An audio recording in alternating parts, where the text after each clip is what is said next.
지난 시간에는 우리가 사사기 2장 전반부 말씀을 살펴보았습니다. 이스라엘 백성이 하나님께 불순종하고 죄를 지음으로 말미암아 주의 천사가 나타나서 그들에게 그들의 죄에 대해서 책망하고 또 그들에게 하나님께서 이 일로 인하여 그들을 징계하실 것이라는 엄중한 말씀을 선포했습니다. 이스라엘 백성이 그 말을 듣고 두려워하는 가운데에서 울며 또 하나님께 희생 헌물을 드렸습니다.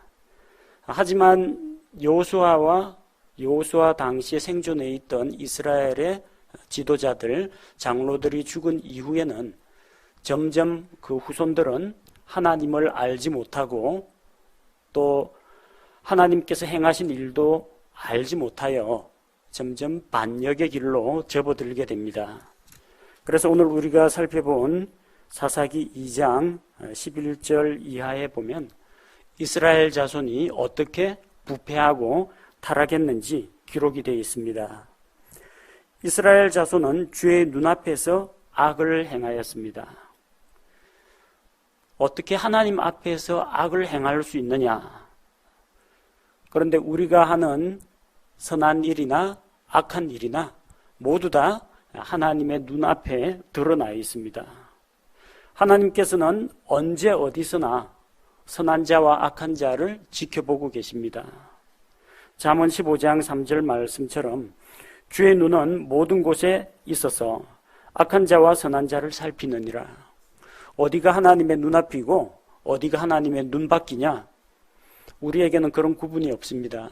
주께서 밤낮으로 우리를 지켜보고 계시기 때문에 우리가 언제 어디서 무엇을 하든지 우리의 모든 행동은 주의 눈앞에서 노출되어 있다는 겁니다. 보통 사람들은 자기 사회적인 지위와 체면을 고려해서 자기를 알아보는 사람들이 있는 곳에서는 나쁜 짓을 잘 안 합니다. 좀 낯선 곳을 여행하다 보면은 좀 일탈적인 행동을 하곤 합니다. 하지만 자기 동네에서는 그렇게 안 합니다. 누가 누군지 다 알아보거든요. 저도 대학교 강의를 할 때 아무리 배가 고파도 대학교 앞에 있는 그 길거리 떡볶이 집에서는 떡볶이라든지 이게 핫도그라든지 먹고 있지 않습니다. 지나가는 학생들이 다 지켜보거든요. 체면이 있기 때문에 그렇게 못합니다. 그러나 나를 알지 못하는 사람들 앞에서는 뭐 그렇게 행동하더라도 위신이 뭐 손상되거나 그런 문제가 없습니다. 대부분의 사람들이 대로상에서 전봇대에다가 소변을 보거나 그러지는 않습니다. 그러나 어두침침한 희미한 가로등 불빛 아래 지나가는 사람들이 없는 그 골목길에서는 부끄러울 게 없으니까 사람들이 안 본다고 생각하고 마음 놓고 그런 일을 한다는 겁니다. 사람들은 다른 사람들의 눈을 두려워합니다. 다른 사람들 눈앞에서 보는 데서 듣는 데서는 함부로 추악한 행동이라든지 일탈 행위를 하지를 못합니다. 그러나 하나님과 단둘이 있는 곳에서는 하나님의 눈앞에서 너무나 쉽게 죄를 지으려고 하는 그런 유혹을 받습니다. 이스라엘 백성이 행하는 그런 죄, 그들이 행하는 악행들은 결국은 주의 눈앞에서 행한 것이라는 겁니다. 주의 눈앞에서 악을 행하여 그들은 바알들을 섬겼습니다. 바알들이라고 복수형으로 되어 있는데 뒤쪽에 보면 바알의 이름들이 여럿 나옵니다. 바알은 유일신이 아닙니다. 각 지역마다 섬기는 바알 신들의 이름이 제각기 다 다릅니다. 그래서 바알 부올, 바알 베리트, 바알 하몬, 뒤쪽에 지명이 붙으면 어디에서 섬기는 바알인지 그 이름들이 다 나옵니다. 그래서 이런 여러 바알들을 섬겼습니다. 이집트 땅에서 자기 조상들을 데리고 나오신 주 자기 조상들의 하나님은 버렸습니다. 이것이 그들이 행한 악이라는 겁니다. 우리가 보통 죄라는 말을 쓰고 또 죄악이라는 말을 쓰고 죄들이란 말을 사용합니다. 비슷한 것 같지만 조금씩 차이가 있는데, 죄라고 이야기할 때는 하나님의 거룩하신 성품과 하나님의 말씀과 하나님의 뜻을 거역하는 것, 하나님의 거룩하심을 거스르는 모든 것이 죄가 됩니다. 그런데 그 죄가 구체적인 행동으로 드러난 것을 가리켜서 죄들 혹은 악이라고 이야기합니다. 그래서 로마서 1장 30절, 31절 이런 데 보면은 시기와 살인과 속임과 간음과 다툼과 이런 구체적인 행동들이 나오죠. 이것이 죄들이라고 합니다. 혹은 악이라고 부릅니다. 그 앞쪽에 나오는 사람이 자기 마음속에 하나님 두기를 싫어하며, 자기 속에 하나님 두기를 싫어하고 하나님을 저버리는 것, 이게 죄입니다. 하나님을 저버린 그 죄에서 구체적인 죄들, 악행들이 나타나는 겁니다. 이스라엘 백성은 주 하나님을 버렸습니다. 사사기에 보면은 이스라엘 백성들이 하나님 어찌하여 우리를 버리십니까? 그러면서 눈물로 부르짖습니다. 하나님이 이스라엘을 배반하고 버린 것이 아니라 이스라엘 백성이 하나님을 대적하여 하나님께 등을 돌리고 하나님을 버렸던 것입니다. 예레미야 2장 13절은 이렇게 이야기합니다. 내 백성이 두 가지 악을 행하였으니 곧 그들이 생수의 샘인 나를 버렸고. 누가 버렸어요? 이스라엘 백성이 주 하나님을 버렸습니다.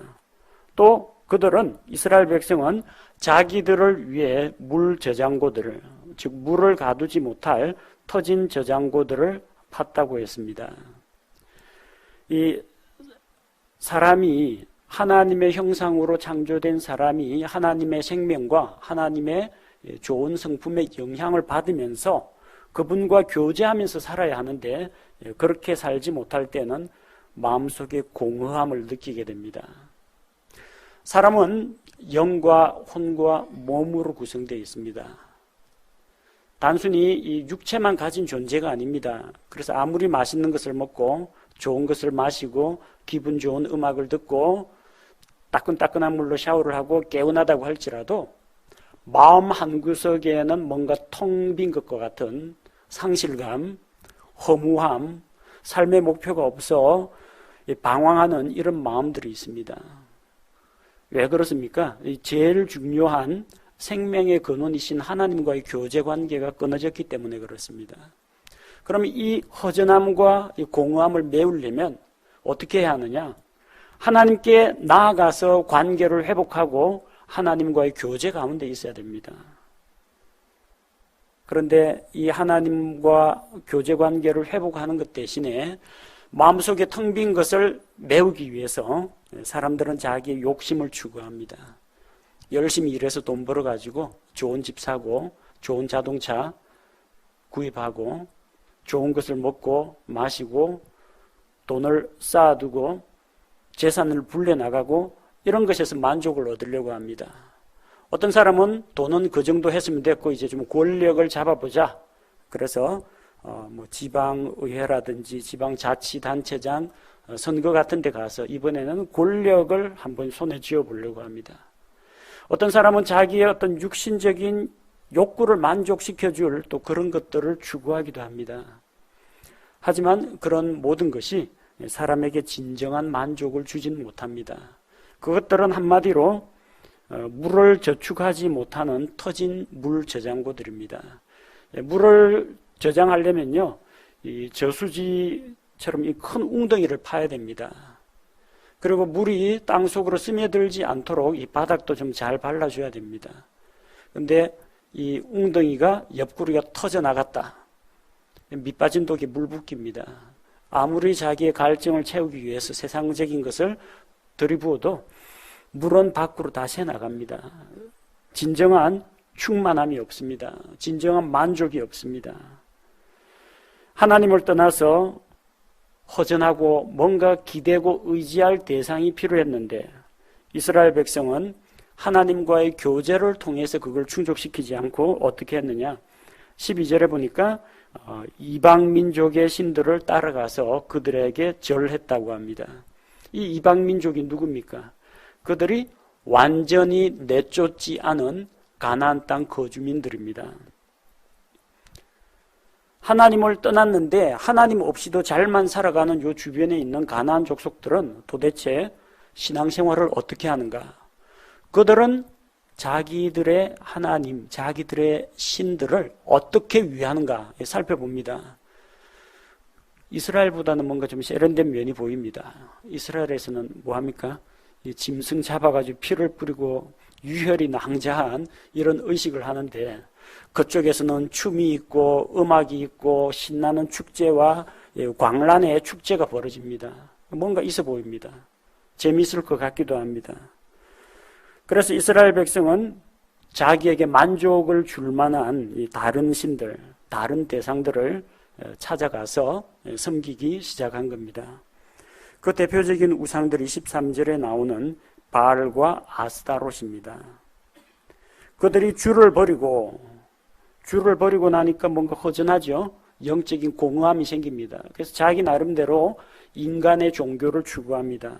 그 중에 하나가 바알과 아스타롯입니다. 바알은 남자 신이고요, 아스타롯은 여자 신입니다. 신들도 이방 신들은 성별이 있습니다. 성별이 있어가지고 남신, 여신이 있고 심지어는 신이 아기도 낳습니다. 그래서 제우스가 신이면 제우스의 아들들, 제우스의 딸이 또 남신, 여신을 합니다.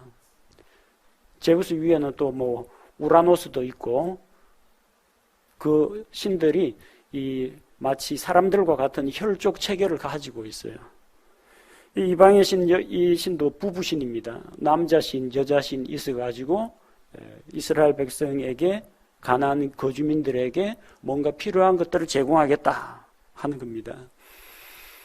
바알 신은 가나안 거주민들이 섬기는 신들 가운데에서 비와 번개를 주관하는 신입니다. 폭풍과 비와 번개의 신으로 불립니다. 그리고 아스타롯은 가나안 거주민이 섬기는 풍요와 다산의 여신입니다. 그래서 이 여신을 잘 섬기면 여자들은 아기를 잘 낳고 가축들은 새끼를 잘 낳아서 빨리 수가 증식하고, 또 땅에 심는 곡식과 나무 열매가 열매를 많이 맺는다. 그렇게 그들이 믿었다는 겁니다. 바알과 아스타롯을 숭배한 이유가 있습니다. 아시다시피 이집트 땅에서는 나일강에 풍부한 이 물줄기가 있기 때문에 물 걱정을 안 합니다. 웬만해서는 가뭄이 찾아오질 않습니다. 나일강의 이 강물들이 또 정기적으로 범람을 합니다. 그러면 상류로부터 이 비옥한 토사를, 강이 범람하면서 토사를 주변에다 뿌려줍니다. 그렇게 하면은 하류로 내려갈수록 삼각주 평야가 형성되죠. 델타 삼각주 평야가 형성됩니다. 아주 비옥한 땅입니다. 물 내려면 어떻게 하느냐? 강이나 이 물줄기에 수차, 우리식으로 말하면 물레방아처럼 생긴 겁니다. 물레방아처럼 생긴 건데, 그 물레방아의 날개를 사람이 이게 두 기둥을 잡고 물레방아 날개를 발로 밟아가지고, 페달을 밟아가지고 물을 한 곳에서 다른 곳으로 옮깁니다. 그래서 너희가 이집트에서는 채소밭에 물을 댈 때 발로 물대기를 채소밭에 물댈 때 그렇게 하듯이 물을 공급했지만, 가나안 땅은 그렇지 않다고 했습니다. 그 강이라고 해봤자 그다지 수자원이 풍부하지도 않은 국경 지역에 있는 요르단 강이 있습니다. 대신에 이제 곳곳에서 샘물이 솟아납니다. 골짜기에는 샘이 흐릅니다. 또 이제 강이 흐르는 곳은 저 해안평야 쪽으로 바다를 향해서 또 물줄기가 또 흐릅니다. 나머지 지역에서는 어떻게 하느냐? 하늘에서 내리는 비와 또 새벽마다 내리는 이슬이 중요한 수자원 공급원입니다. 그래서 가나안 땅에 들어가서는 오로지 하나님만 바라봐야 합니다. 하나님께서 비와 이슬을 주지 아니하시면 엘리야 시대처럼 농사도 못 짓고 목축도 못하고 사람도 마실 물이 없어가지고 이제 고생을 하는 겁니다. 오로지 하늘에서 내리는 비와 이슬에 의지해야 하는데 분명히 내가 너희 땅에 이른 비와 늦은 비를 풍족히 주겠다고 주님께서 약속을 하셨는데 가나안 땅에 가보니까 여호와 하나님을 찾지 않고 뭘 하느냐, 이 바알과 아스타롯에게 가서 경배하면 된다는 겁니다. 이 바알과 아스타롯이 이제 남신과 여신인데 가나안 사람들은 이 바알 산당에 가서 거기 가면 여사제들이 있습니다. 여사제인데 일종의 신전 장녀들입니다. 돈 받고 몸 파는 장녀들입니다. 그래서 바알에게 경배하고 그럼 여사제들이 이제 뭐 술도 주고 음식도 줍니다. 그다음 돈 지불하고 저기 가서 여사제들하고 음행을 합니다. 그러니까 종교 의식도 행하고 나름대로 그들 나름대로 이제 종교 활동도 하고 가서 이 육적인 쾌락도 즐기고 재미도 보고 그렇게 하면 또 비도 내려준다고 하니까 이 얼마나 좋은 종교입니까? 민비해하게 뭐 양 잡고 소 잡아가지고 불에 태우는 오로지 하나님께만 영광을 돌리는 그런 예배가 아니라 자기들끼리 먹고 마시고 육적으로 즐길 것 다 하면서 종교 생활을 하고 있다는 겁니다. 그들이 집단 혼음을 하고 이렇게 광란의 도가니 속에서 축제를 하면은 그걸 지켜보고 바알과 아스타롯이 지켜보고 흥분해서 비를 내려준다. 그렇게 믿고 있습니다. 성경에는 하나님께 기도하면은 주께서 들으시고 비를 주신다 되어 있는데 여기는 아주 원색적인 방법으로 비를 내리게 합니다. 영적인 타락과 함께 성적인 타락, 도덕적인 타락이 함께 일어나는 것을 볼 수 있습니다. 많은 이스라엘 남자들이 가나안 족속들하고 섞여 살다 보니까 그들의 가증한 풍습과 이방 종교의 의식을 본받고 또 좋아하게 되었습니다. 눈에 보이지도 않는 하나님께 희생 헌물을 갖다 드리고 이러는 것보다는 아무래도 신들에게 뭔가 갖다 바치고 자기도 가서 먹고 마시고 춤추고 놀고 즐기고 오니까 그런 쪽에 빠져버린 겁니다. 하나님께서는 거룩하신 분입니다. 자기 백성이 이런 죄와 방탕 가운데 있는 것을 용납하지 않으십니다. 그래서 하나님께서 14절 15절을 보니까 그들에게 진노하시고 징계를 내리십니다. 자, 14절에 주께서 이스라엘 백성의 죄에 대해서 분노하셨는데 그래서 어떻게 하셨느냐? 자기 백성을 주변에 있는 노략자들의 손에 넘겨주셨습니다. 주변에 있는 그들의 원수들의 손에 파셨습니다. 그래서 이스라엘이 자기 대적들 앞에서 능히 서지 못했습니다. 주께서 이방 민족을 이스라엘 민족을 벌주는 도구로 징계하는 채찍과 회초리로 삼으신 것입니다. 그리고 15절에 보니까 그들이 어디로 가든지 주께서 그들을 대적하여 재앙을 내리사 고통을 받게 하셨습니다. 이것은 주께서 말씀하신 것과 같고 주께서 그들에게 맹세하신 것과 같다고 했습니다. 어디서 이런 말씀을 하셨고 맹세하셨느냐? 신명기 28장 29장에 나오는 팔레스틴 언약에서 분명히 말씀하셨습니다. 오늘날 내가 너희들 앞에 복과 저주를 생명과 사망을 너희 앞에 두니까 너희들이 생명을 택하고 복을 택해야지 불순종해서 징계를 당하는 일이 없도록 하라고 말씀하셨습니다. 우리가 잘 아는 말씀처럼 너희가 내 말에 순종하면 들어가도 복을 받고 나가도 복을 받고 내 가축대가 복을 받고 내 빵 광주리가 복을 받고 내 포도즙 그릇이 복을 받고 들어가도 복을 받고 나와도 복을 받고 내가 많은 민족의 어뜸이 될 것이요 결코 꼬리가 되지 아니할 것이라. 다른 사람들에게 구워주고 빌려주되 너희는 다른 사람한테 구워다 쓰거나 빚지거나 그렇게 하지 않으리라.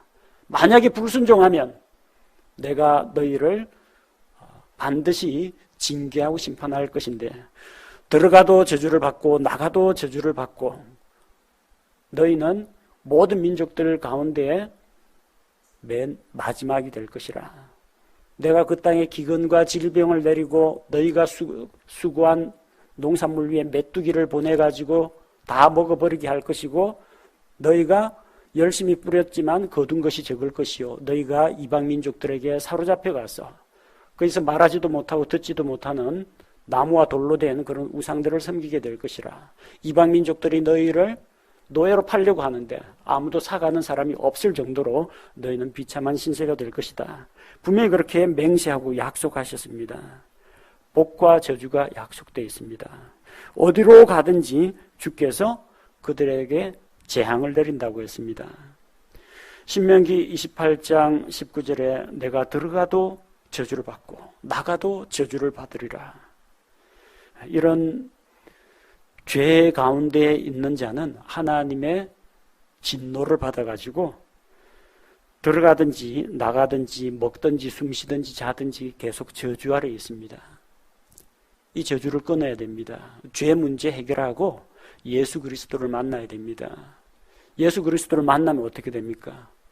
들어오며 나가며 꼴을 얻으리라. 요한복음 10장 선한 목자이신 예수님께서 자기 양들에게는 들어가도 나가도 꼴을 먹여주신다고 약속하셨습니다. 신명기 28장 25절에 주께서 너로 하여금 내 원수들 앞에서 패하게 하시리니 내가 그들을 치러 한 길로 나가 그들 앞에서 7길로 도망하며 또 땅의 모든 왕국으로 옮겨지고. 불순종의 대가로 이스라엘 백성은 하나님의 복 대신에 하나님의 징계를 당하게 되었습니다. 그래서 징계를 당하면서 고통 가운데 그들이 부르짖습니다. 잘못한 게 있어가지고 아버지가 회초리를 때리는데 아들이 정작 매를 맞으니까 정신이 번쩍 듭니다.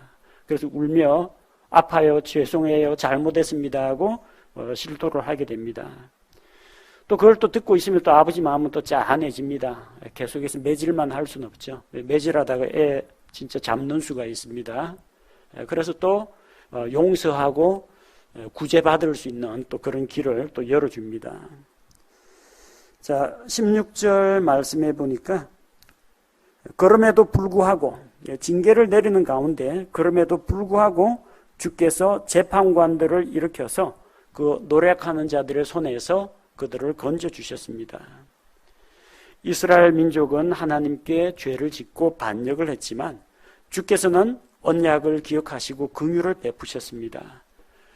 우리는 늘 주님을 배반하나 내 주 예수 언제나 날 사랑하사 한없는 긍휼을 베풀어 주시니 찬송가 가사처럼 우리는 죄를 짓고 매맞고 징계를 당하지만 그럼에도 불구하고 하나님의 긍휼, 하나님의 인자하심은 끊어지지 않는다는 겁니다.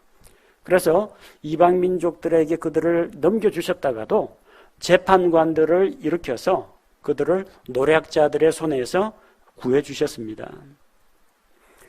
자, 그러면 문제가 해결이 되었죠. 구원자 재판관들을 통해 가지고 원수의 압제에서 벗어나고 이제 다시 평화의 시기가 찾아왔습니다. 그럼 이제 정신 똑바로 차리고 다시 하나님께로 돌아가야 되는데 17절 말씀에 보니까 나중에 재판관들이 그들을 건져준 다음에는 재판관들 말도 안 듣습니다. 또다시 다른 신들을 따라 음행의 길로 가고 그들에게 절하고 자기 조상들이 주의 명령에 순종했던 것과 같이 하지 아니하였다고 합니다.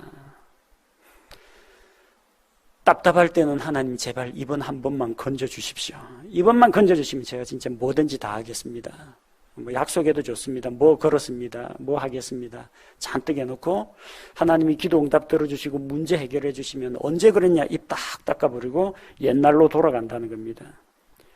그 재판관을 보내가지고 구해줬더니 재판관들이 그 백성을 다스리고 하나님의 말씀을 가르치고 할 때 재판관 말에 귀를 기울이지 않는다는 겁니다. 사사들의 말을 듣지 않습니다.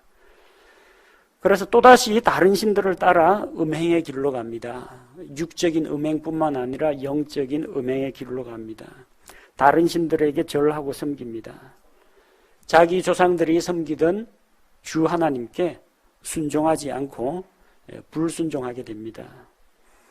이런 일이 계속 반복됩니다. 그게 사사기 전반에 걸쳐서 나타납니다. 우리가 오늘 사사기 2장까지 볼 텐데요. 이게 이러한 패턴이 있다는 걸 이야기하고 다음 시간에 사사기 3장부터는 각 사사들이 등장합니다. 죄짓고 압제당하고 사사를 보내주시고 평화의 시기가 오면 또 죄짓고 뭐 이런 패턴이 계속해서 반복됩니다. 18절과 19절의 그 죄의 악순환 고리가 설명되어 있습니다. 이스라엘이 주께 죄를 짓습니다. 하나님께서 그들에게 분노하십니다. 징계를 내려서 이방 민족의 압제를 당하게 합니다. 그럼 고난 가운데 이스라엘이 부르짖습니다. 제발 한 번만 살려주십시오. 이번 한 번만 봐주시면 이제 다음부터는 진짜 말 잘 듣겠습니다. 그래서 주께서 사사들을 세워가지고 원수의 손에서, 대적자들의 손에서 구원해 주십니다. 그러면 이스라엘이 또 평화의 시기를 누립니다. 평화의 시기 누리면서 또 이 등 따시고 배부르고 그러다 보면 또 하나님을 잊어버립니다. 이전보다 더 부패하여 주께 악을 행하고 자기들의 사악한 행위와 완고한 길에서 떠나지 않습니다. 참 사사기 읽다 보면은 이게 속에서 부글부글 끓어오릅니다. 참 답답한 사람들. 그러는데 뭐 멀리서 찾을 거 없습니다. 우리 각자가 그와 똑같은 사람들입니다. 타락한 인간의 본성은 이와 같은 죄의 순환고리를 끊지 못합니다.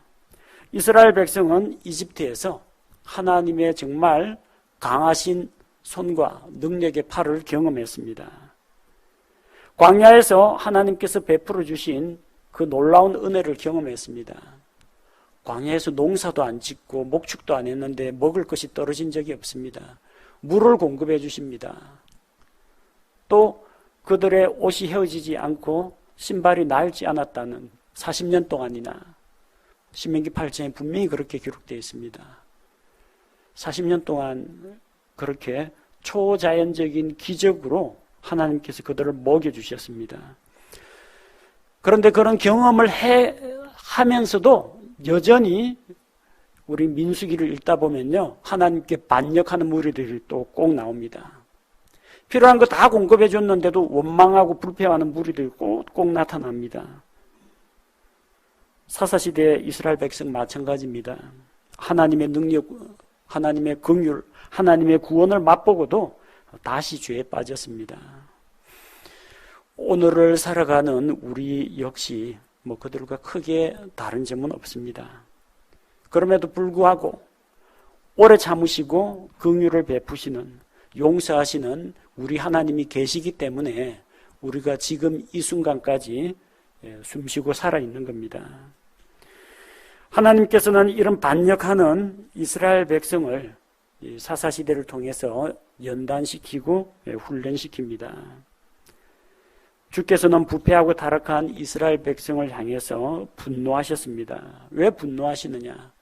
하나님이 거룩하시기 때문입니다. 거룩하신 하나님께서는 죄에 대해서 결코 용납할 수가 없습니다. 하나님의 영광을 우상에게 넘겨준 그들을 용납하지 않으십니다. 이스라엘 백성이 주의 언약을 어기고 하나님의 말씀에 귀를 기울이지 않기 때문에 분노하시고 징계하십니다. 어떤 식으로 징계하시느냐? 21절에 나온 것처럼 가나안 땅에 남아있던 이방 민족들, 그들을 완전히 쫓아내지 않고 남겨두셨는데 바로 그 남겨둔 그 이방 민족들을 통해서 이스라엘 백성이 주의 길을 지키고 그 길로 걷는지 아니 걷는지 시험하시는 겁니다. 만약에 이 시험에 불합격하면 어떻게 됩니까? 그들을 징계하는 도구로 이방 민족들을 쓰신다는 겁니다. 주께서는 이스라엘 백성을 시험하셨습니다. 분명히 우리 오늘 읽은 22절 말씀해 보니까 그들이 과연 주의 길을 지키고 그 길로 걷나 걷지 아니하나 시험하리 하심이라. 이 시험이라는 단어는 tempt, 유혹하다, 그 단어가 아닙니다. prove라고 되어 있습니다. prove라는 것은 증명하다, 입증하다라는 것입니다. 하나님 앞에서 자기들이 하나님만을 믿고 의지한다라는 것을 입술로만 아니라 자기 삶의 행위로 입증해 보여야 합니다. 믿습니다가 아니라 그 믿음의 행위로 입증을 해야 됩니다. 그게 프루브입니다. 그러면 시험에 통과하는 겁니다. 사람을 쓰러뜨리는 마귀가 그를 시험에 탈 땐 temptation이라고 합니다. 유혹, 미혹입니다. 하나님께서 하시는 이런 시험은 사람을 세워주는 시험입니다. 요 자격 기준을 통과하나 통과 못하나 그를 테스트하고 검증하는 시험입니다. 바로 이를 위해서 여호수아 당시에 가나안 족속을 완전히 쫓아내지는 않으셨습니다.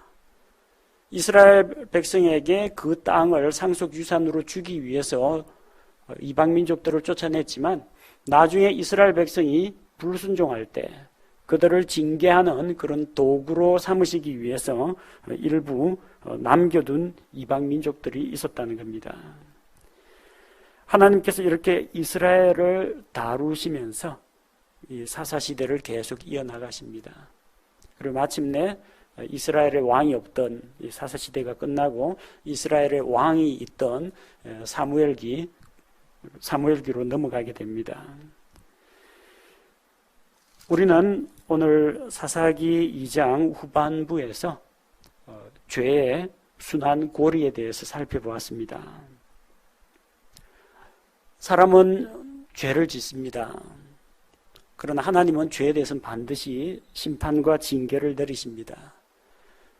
그런 심판과 징계 앞에서 마음이 겸손해져서 힘들고 어려우면 하나님을 찾습니다.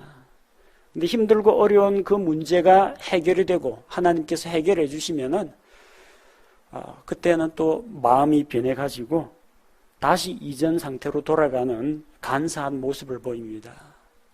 그게 우리 사람의 모습입니다. 또다시 죄를 짓고 반역을 합니다. 또다시 불순종합니다. 또다시 죄에 걸려 넘어집니다. 하지만 우리의 희망이 한 가지 있다면 그럼에도 불구하고 우리는 늘 주님을 배반하나 그럼에도 불구하고 하나님께서 구원하십니다. 그럼에도 불구하고 하나님께서 오래 참으십니다. 그럼에도 불구하고 하나님이 용서하시고 받아주시고 긍휼을 베푸시고 회개의 기회를 주신다는 겁니다. 그게 감사한 일입니다. 하나님께서는 항상 변함없이 거룩하고 신실하고 긍휼을 베풀어 주십니다. 하나님께서 이처럼 죄인들에 대해서 오래 참아주시고 기다려주시기 때문에 우리가 지금까지 살아왔고 또 앞으로 살 수가 있는 겁니다. 예레미야가 3장 22절, 23절 말씀에는 바빌론의 침략으로 말미암아 예레미야 대언자 당시에 성벽이 회파되고 어린아이가 길거리에 내던져지고 그리고 남자와 여자 가리지 않고 죽임을 당하고 성중에는 양식이 떨어져서 굶어 죽는 자가 속출하고 그러는 가운데 예레미야가 눈물로 지은 그 노래가 예레미야 애가입니다. 어떻게 기록되어 있느냐? 주의 긍휼로 말미암아 우리가 소멸되지 아니하였으니. 바빌론 군대를 통해서 징계는 하셨습니다. 근데 하나님께서 진짜 죽이고자 작정하셨다면 전염병 한번 보내면 일주일 안에 다 죽습니다. 근데 하나님께서 그들을 진멸하고자 한 게 아닙니다. 그들이 소멸되지 않았습니다. 왜요? 하나님의 불쌍히 여기심은 끝이 없도다. 그것들이 아침마다 새로우니 주의 신실하심은 크시나이다. 하나님의 긍휼이 있습니다. 사람에게는 인내심이 있습니다. 인내심이 있는데 여기서 옆에서 깐죽대고 약 올리고 그 다음 또 죄짓고 하면 점점 이제 인내심의 한계를 넘었습니다. 그럼 폭발합니다. 하나님은 그렇지 않습니다. 하나님의 긍휼하심이 있습니다. 끝이 없는 긍휼이 있습니다. 그래서 어저께는 여기까지 봐줬는데 오늘은 어디 한번 잘하는지 두고 보자가 아니라 그 긍휼이 아침마다 전부 다 새로 리셋됩니다. 다시 원상복귀, 무한한 긍휼. 그게 아침마다 새롭다는 겁니다. 주의 긍휼이 날마다 하나님의 긍휼이 우리에게 새롭습니다. 주의 신실하심은 크십니다. 그래서 예루살렘이 완전히 회파되고 유다 왕국이 망하고 그랬지만 아직까지 이스라엘 민족 살아남아 있습니다. 아직까지 하나님이 자기 백성을 버리지 않으셨습니다. 이스라엘 민족을 보시면 하나님의 인내심이 얼마나 크신지, 하나님의 긍휼하심이 얼마나 큰지 우리가 알 수가 있습니다. 우리는 그 하나님의 긍휼을 감사하고 또 긍휼에 대해서 찬양을 드립니다. 하지만 한 가지 잊지 말아야 할 게 있습니다. 하나님의 용서와 긍휼에만 기대지 마시고 하나님의 거룩하심과 하나님의 의로우심 앞에서 우리가 고개를 숙이고 무릎을 꿇는 하나님을 두려워하는 마음을 가져야 합니다.